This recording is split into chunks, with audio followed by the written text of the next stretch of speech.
Among the Hidden, Chapter 6.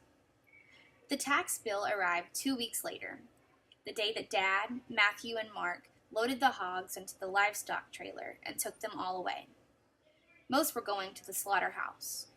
The ones too young and too small to bring a decent price were going to an auction for feeder pigs. Luke watched through the vent at the front of the house as Dad drove by in the battered pickup with each load. Matthew and Mark sat in the back of the pickup, making sure the trailer stayed hitched right. Even 3 stories up, Luke could see Matthew's hangdog expression. Then when the 3 of them came into the house for dinner, after washing the last of the hog smell off their hands in the mudroom, Dad handed Mother the tax bill without comment. She put down the wooden spoon she'd been using to stir the stew and unfolded the letter. Then she dropped it. Why, that's... She seemed to be doing the math in her head as she bent to retrieve it. That's 3 times what it usually is. There must be a mistake. Dad shook his head grimly. No mistake.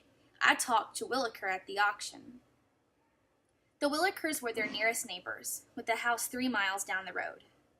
Luke always pictured them with monster scales and fierce claws because of the number of times he'd been cautioned, "You don't want the Willikers to see you."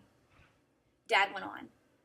Williker says they raised everyone's taxes because of them fancy houses. Makes our land worth more. Isn't that good? Luke asked eagerly. It was strange. He should hate the new houses for replacing his woods and forcing him to stay indoors.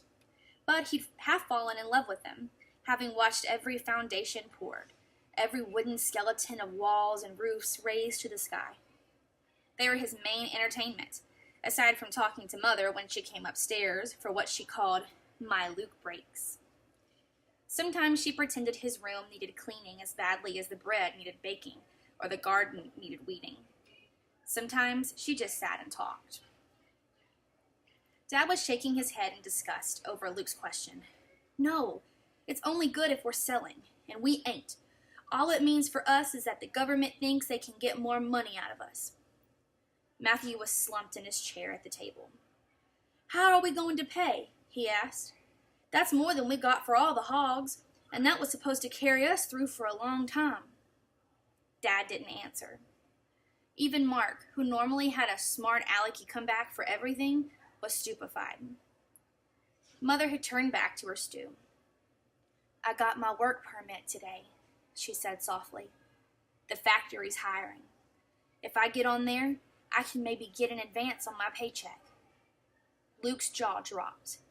You can't go to work, he said. He wanted to say, who will stay with me? Who will I talk to all day when everyone else is outside? But that seemed too selfish. Luke looked around. No one else looked surprised by Mother's news. He shut his mouth.